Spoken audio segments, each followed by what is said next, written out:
1,00,000 మంది శివభక్తులతో కలిసి మహారుద్రాక్ష పూజలో పాల్గొనండి. వెంటనే కాల్ చేసి మీ పేరును నమోదు చేసుకోండి. నమస్తే రమ్మగారు. నమస్తే జయ. మంచి కథ చెప్పుకుందామండి. జింక మంత్రం కథ చెప్తాం. ఓకే, బాగుంది కదా పేరు. పూర్వం ఒక పల్లెటూరులో ఒక బద్దకస్తుడు ఒక ఆయన ఉండేవాడు. ఏ పని చేసినా బాగా డబ్బులు వచ్చేవి కాదు.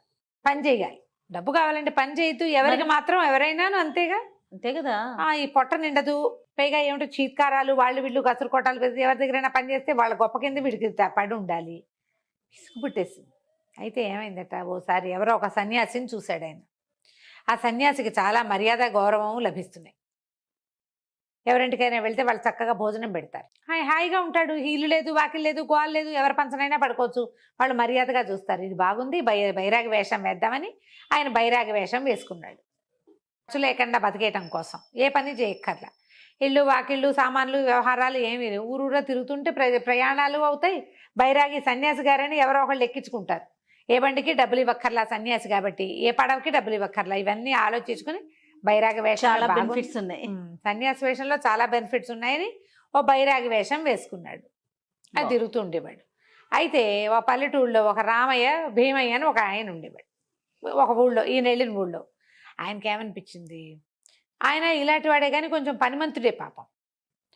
ఈ బైరాగ్ గారు వెంటపడ్డాడు. బాబు, మీ శిష్యుడిగా చేర్చుకోండి నన్ను, నాకు ఎవరైనా సన్యాసులకి వాళ్ళకి సేవ చేసుకోవాలని ఉంది అని బాగా అడిగాడు. మంత్రోపదేశం చెయ్యండి, మీ వెనకాల ఉంచుకోండి, నేను మీకు సాయం ఉంటాను, మీ సామాన్లు మోస్తాను, మీరు ఎక్కడికి వెళ్తే అక్కడికి వస్తాను, నాకేం ఇల్లు వాకిలి లేదు, పెళ్ళాం పిల్లలు లేరు, మీతో ఉంటా మీతో ఉంటా మీతో ఉంటా అంటే ఆ బైరాగ్ గారు అంటే, వీటెక్కడ పీడరా బాబు, నాకు నేనేదో ప్రశాంతంగా హాయిగా కులాసాగా కడుపు నింపుకుందామంటే మళ్ళీ వీడున్నాడు కదా, తా దూరకు అంతలేదు, మెడకో డోల్ లాగా. మళ్ళీ ఈ డోల్ని నేను ఎక్కడ తీసుకెళ్తానండి, అబ్బాయి నాతో ఉంచుకోను, ఎవరిని నేను శిష్యుల్ని మెయింటైన్ చేసే అలవాట్లేదు, నీకు మంత్రం చెప్తానన్నాడు. సరే మంత్రం చెప్పమన్నాడు. మంత్రం ఏ మంత్రం చెప్పాలి, ఈయనకే ఏమీ రాదు. దూరంగా చూస్తే ఇది కొంచెం అడవి ప్రాంతం, ఆ ఊరు నుంచి ఈ ఊరికి వెళ్ళే దారి అనమాట. ఇంకో ఊరు వెళ్తున్నాడు ఆయన. ఆ దూరంగా ఒక జింక కనపడింది. జింక కనిపించేసరికల్లా ఈయన జింకను చూసి బాగా చూసి, అబ్బాయి జింక ఏం చేస్తోందిరా అన్నాడు. అది అప్పుడే ఏం చేస్తోంది, ఓ చెట్టుకి దగ్గర నిలబడి నడుము రుద్దుకుంటోంది. పొట్ట రుద్దుకుని అవి దురద పుడితే ఏం చేస్తే బరగ్గా ఉండే చెట్టుకి వీపు రుద్దుకుంటోంది బాబు స్వామి అని చెప్పాడు. సరే ఇప్పుడు నువ్వు చూడు, మంత్రం చెప్తా, కళ్ళు మూసుకో అన్నాడు. కళ్ళు మూసుకొని, నువ్వు రుద్దేది నాకెరికే, నువ్వు రుద్దేది నాకెరికే, నువ్వు రుద్దేది నాకెరికే, ఇది 3 సార్లు అను అన్నాడు. వీడు ఈయన ఈ భీమన్న గారు, నువ్వు రుద్దేది నాకెరికే, నువ్వు రుద్దేది నాకెరికే, నువ్వు రుద్దేది నాకెరికే అన్నాడు. ఆ కళ్ళు తెరు, ఇప్పుడు చూడన్నాడు. కళ్ళు తెరిస్తే ఆ జింక వీళ్ళకేసి చూస్తుంది. ఇప్పుడు ఏం చేస్తోంది జింక అని అడిగాడు బైరాగ్ గారు. జింక మన కేసు చూస్తోందండి అన్నాడు. అయితే నువ్వు చూసేది నాకెరికే అని 3 సార్లు అనమన్నాడు. ఈయన ఈ భీమన్న గారు, నువ్వు చూసేది నాకెరికే, నువ్వు చూసేది నాకెరికే, నువ్వు చూసేది నాకెరికే అన్నాడు. 3 అయిపోయినాయి. అక్కడి నుంచి మళ్ళీ చూస్తే ఈసారి వెళ్ళిపోతాం, జింక వెళ్ళిపోతాను స్వామి అన్నాడు. సరే నువ్వు పోయేది నాకెరికే అని అనమన్నాడు. నువ్వు పోయేది నాకెరికే, నువ్వు పోయేది నాకెరికే, నువ్వు పోయేది నాకెరికే 3 సార్లు. 3 మంత్రాలు, ఒక్కటి 3 సార్లు అనాలి. దీన్ని అట్లా జపిస్తూ ఉండు, నీకు సిద్ధి లభిస్తుంది, బాగుంది, నీ జీవితం అత్యున్నత స్థాయికి వెళ్ళిపోతుందని చెప్పాడు. ఆయన దాన్ని ఆయన పోయాడు. ఈయన పాపం జపం చేసుకుంటూ ఉండేవాడు. నువ్వు రుద్దేది నాకెరికే, నువ్వు రుద్దేది నాకెరికే, నువ్వు రుద్దేది నాకెరికే. అక్కడి నుంచి నువ్వు చూసేది, నువ్వు చూసి నువ్వు పోయేది. 9 మంత్రాలు కదా, 9 వాక్యాలు. అవే 9 వాక్యాలు మళ్ళీ మళ్ళీ మళ్ళీ మళ్ళీ రటన చేసుకుంటూ ఉండేవాడు. ఎవరైనా పిలిచి అన్నం పెడితే తినేవాడు, కానీ జపం మాత్రం చేసుకునేవాడు. సరే ఏమైంది, ఒకనాడు ఇది చిన్న ఊరు కదా, పక్కన పెద్ద నగరం ఉంది, వీళ్ళ రాజ్యం అదే అనమాట. నగరాలకు చుట్టుపక్కల ఉన్న పల్లెల్లో వీళ్ళు ఉన్నారు. నగరానికి వెళ్ళాడు. ఊరికే ఆ నగరానికి ఒక రాజుగారు ఉన్నాడు. ఆయనకి 50-60 ఏళ్ళు వచ్చేదాకా సంతానం కలగల. ఆయనకు ఒక కుర్ర మంత్రి ఉన్నాడు, ఓ 50 ఏళ్ళ వాడు, ఈయనకంటే 10-12 ఏళ్ళు చిన్నవాడు. అతను ఏమనుకున్నాడంటే, రాజుగారికి సంతానం కలగదు, రాజ్యం అంతా మన చేతిలో ఉంది, ఈయన తర్వాత ఈ రాజ్యం మన స్వాధీనమై మన కొడుకులకు వస్తుందని నమ్మాడు. ఓకే. అయితే రాజుగారికి 60 వచ్చాక సడన్గా భార్య గర్భవతి అయింది. చిన్నరాణి గారు కుమారుడు కలిగేశాడు. ఈ మంత్రికి చాలా మంటగా ఉంది, ఏం చేయాలో తెలియటల్లా. అయితే ఏమైంది, ఎవరినైనా కూడగట్టుకోవడానికి తన మంత్రాంగం బయటపడుతుందని భయం. సరే రాజుగారికి రోజు క్షవరం చేసే, రోజు కాదు వారానికి ఒకసారి క్షవరం చేయించుకునేవాడు ఆయన, వారానికి 2 సార్లు ఏమో క్షవరం చేయించుకునే మంగల్ని పట్టుకున్నాడు. ఆ మంగల్ని తన ఇంట్లో అన్ని క్షవరాలకి పిలిచి వాడిని బాగా మేపి అరే నువ్వు ఒక పని చేయాలిరా, ఈసారి గడ్డం గీసేటప్పుడు ఒక కత్తి ఘాటులాగా రాజుగారి మెడెగర కొట్టే, పొరపాటున జరిగింది, నీకు ఒక జాగీరిస్తాను, నీకేం భయం లేదు, నేను కాపాడుతానని చెప్పాడు. చెప్తే భయపడిపోయాడు మంగలయ్య. బాబోయ్ కింద మీద పడి చంపేస్తారండి, అంగరక్షకులు ఉంటారు, అంతమంది ఉండరు. పొద్దున్నే షేవింగ్ అప్పుడు ఒకడో ఇద్దరు ఉంటాడు. వీడు ఆస్థాన మంగలి 5 తరాలుగా వాడే మంగలి. బార్బరు ఒకడే ఉంటాడు, మార్చరు సాధారణంగా. అవును కదా, వెళ్ళి చాకళ్ళని బార్బర్లు వీళ్ళని మార్చరు. వాళ్ళు రజకులు వాళ్ళే ఉంటారు, వీళ్ళు నాయులు వంశపారంపర్యంగా చేస్తూ ఉంటారు కదా రమ్మగారు. చేస్తూ ఉంటారు. మిగిలిన వాళ్ళు మారినా వీళ్ళిద్దరూ మారేది ఉండదు. స్వర్ణకారులు కూడా పాతకాలంలో సొన్నారులను కూడా మార్చేవాళ్ళు కాదు, అదే కుటుంబంతో అటాచ్మెంట్ ఉండేదన్నమాట. అయితే ఏమైంది, మంగళ తనకు భయం వేసింది చాలా.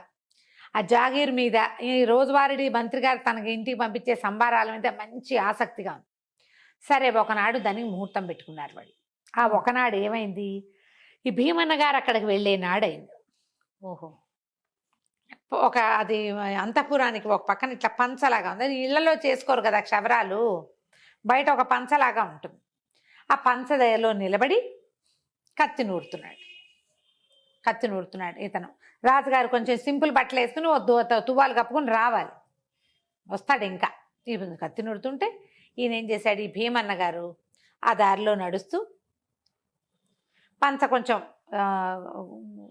కాస్త ఎండెక్కుతోందనమాట. ఆ పంచ దగ్గర ఉన్న చెట్ల నీడలో నిలబడి నువ్వు రుద్దేది నాకెరికే, నువ్వు రుద్దేది నాకెరికే, నువ్వు రుద్దేది నాకెరికే అన్నాడు 3 సార్లు. అనేసరికి గీస్తున్నవాడు ఉలిక్కిపడ్డాడు. ఏంటి ఎవరో అంటున్నారు అని తలకాయ ఎత్తి చూశాడు. చూసేసరికి నుంచున్నాడు కదా, నువ్వు చూసేది నాకెరికే, నువ్వు చూసేది నాకెరికే, నువ్వు చూసేది నాకెరికే అన్నాడు. అనేసరికి అలా భయం వేసింది మంగళకి. అయ్యి బాబోయ్ రుద్దేది చూశాడు, చూసేది చూస్తున్నాడని అక్కడి నుంచి లేచి వెళ్ళిపోయాడు, అవతలకి వెళ్ళిపోయాడు. నువ్వు పోయేది నాకెరికే, నువ్వు పోయేది నాకెరికే అని మళ్ళీ వినపడింది. ఇవన్నీ ఫ్రాక్షన్ ఆఫ్ సెకండ్స్లో జరిగినాయి. అడిలిపోయాడు.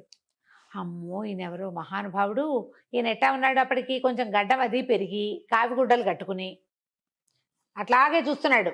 ఈయన చూటల్లా నిజానికి ఈయనేమిటి తదేక దీక్షతోటి మంత్రం చదివేటప్పుడు ఏముంది, మనం చుట్టూతా చూసేది ఉండదు, మంత్రం మీదే ఉంటుంది. అవునవును, కళ్ళు చూస్తున్నాయి, కానీ ఆయన చూస్తున్నాడో లేదో వీడికి తెలియదు, చూస్తున్నాడని నమ్మాడు. హడిలిపోయి పరిగెత్తేసరికి వీడు పరుగు మొదలు పెట్టేసరికి రాజుగారు ఆ పంచ లోపలలో నుంచి పంచగుమ్మంలో నుంచి లోపలికి వచ్చాడు, పంచవైపుకి ఈ అరండాలోకి వచ్చాడు. వచ్చేసరికి ఆ మంగలి కత్తి పొది పుచ్చుకొని పరిగెత్తేస్తున్నాడు. అరే ఎక్కడికి రా పరిగెడుతున్నావు, గడ్డం చేయకుండా పారిపోతున్నాడు, పట్టుకుండ్రా అన్నాడు. అక్కడ ఇక్కడ ఉన్న సైనికులు పొద్దున్నే తీరిగి అందరూ తాపీగా ఉంటారు. రాజుగారి కేకలు పెట్టేసరికి వాళ్ళు పరిగెత్తుకుంటూ వెళ్ళి ఆ మంగల్ని పెట్టేశారు, పట్టుకొచ్చారు. రాజుగారు అంటే ఏమిరా చేయకుండా పారిపోతున్నావు అంటే, బాబు నేను ఈ తప్పు చేయనండి, క్షమించండి, నన్ను తప్పేంట్రా, నువ్వు రోజువారీ చేసేదే కదా ఇది అనేసరికి బాబోయ్ నన్ను క్షమించండి నాయన, నేను ఇంకెప్పుడు ఇలాంటి పనికి ఒప్పుకోను, వెధవాసి పడ్డాను. వాడికి రాజుగారు తను ఏం అడుగుతున్నాడో అర్థం కాల. ఆ ముందు మంత్రం తాలూకు వ్యవహారం మీదే హడిలిపోయి ఉన్నాడు. మనం భయపడితే ఏం మాట్లాడుతున్నామో తెలీదు, అవతల వాళ్ళు ఏం చెప్తున్నారో మనం అర్థం చేసుకోదు. ఈ కంగారులో వీడు కాస్త విషయం చెప్పేశాడు. మిమ్మల్ని చంపేస్తే నాకు జాగీరిస్తానన్నారండి, రాజద్రోహానికి పాల్పడేవాడిని. ఈ లోపల ఈ కేకలు అరుపులు, ఈ సైనికులు పరిగెత్తడాలతో జనాలు చాలా మంది చేరేసరికి రాజుగారి వీళ్ళు వచ్చారు, మన అంగరక్షకులు, వీడిని రెక్కలెక్క తీసి నుంచోబెట్టారు. నిజం చెప్పు ఏం జరిగింది ఏంటంటే, మంత్రి గారు నాకు ఎన్నో బహుమతులు ఇచ్చాడు, ఎన్నో సంబారాలు మా ఇంటికి పంపించాడు, ఇవాళ మీ పీకొత్తరించేస్తే నాకు జాగీరిస్తానన్నాడు, నన్ను క్షమించండి, ఆయన ఎవరో మహానుభావుడు ఇక్కడ నిలబడి మంత్రాలు చదివి నన్ను రాజద్రోహం చేయనివ్వకుండా ఆపాడు అన్నాడు. అనేసరికి ఎవరు మహానుభావుడు అంటే, ఆ చేరిన గుంపులో అయితే ఈయన కూడా వెళ్ళిపోతున్నాడు భయమయ్య గారు. ఓకే, ముందుకు వచ్చి ఈ మహానుభావుడేనండి అనేసరికి ఆయన పట్టుకొచ్చారు. బాబు మీరు వాళ్ళు నన్ను రక్షించారు, లేకపోతే మంగళవాడు నన్ను చంపేసంటే, మంగళవాడెవడు మీరెవరు అన్నాడు ఆయన. ఆ భీమన్నకి ఇదేం పట్టలేదు. అక్కడి నుంచి అంగరక్షకులు పరిగెత్తుకుంటూ వెళ్ళి మంత్రి గారి పెడరెక్కలు విరిచి పట్టుకొచ్చారు. 2 దెబ్బలు కొట్టేసరికి ఆయన నన్ను క్షమించండి, నేను మిమ్మల్ని చంపేద్దాం అనుకున్నానని బయటకు వచ్చాడు. ఇంతకీ ఈ కథ అంతా ఎట్లా బయటపడింది, ఆ భీమన్న గారి జింక మంత్రం వల్ల. జింక మంత్రమే అది, అంతే. ఆయన పిలుచుకొచ్చారు. బాబు ఏంటంటే, నాకెవరో గురుగారు మంత్రం ఇచ్చారు, నేను ఆ మంత్రం పునశ్చరణ చేసుకుంటున్నాను, అంతేగాని ఇక్కడ జరిగింది ఏమీ నేను చూడలేదంటే, కానీ అతని వల్లే ఈ ప్రమాదం తప్పింది రాజుకి. అక్కడి నుంచి మంత్రి గారిని ఏమో తీసిపోయి జైల్లో పడేసి ఈ జింక మంత్రం చదివిన భీమన్న గారిని, బాబు ప్రభుత్వంలో ఒక మంచి ఉద్యోగం ఇస్తాం, హాయిగా ఇక్కడ ఉండండి, చక్కగా పెళ్లి చేసుకుని పిల్లల్ని అందరూ కానండి, ఆయనకి రాజ్యంలో మంచి సముచితమైన స్థానం ఇచ్చి, ఆయన వల్లే రాజుగారి బతుకు బయటపడింది, బతుకు బాగుపడింది, లేకపోతే అదే. చచ్చిపోయేవాడు కదా. అదేలే. ఆయన చక్కగా ఉంచుకున్నారు. మంత్రోపదేశం వల్లే నాకు ఇంత మంచిది వచ్చిందని ఆయన నమ్మాడు.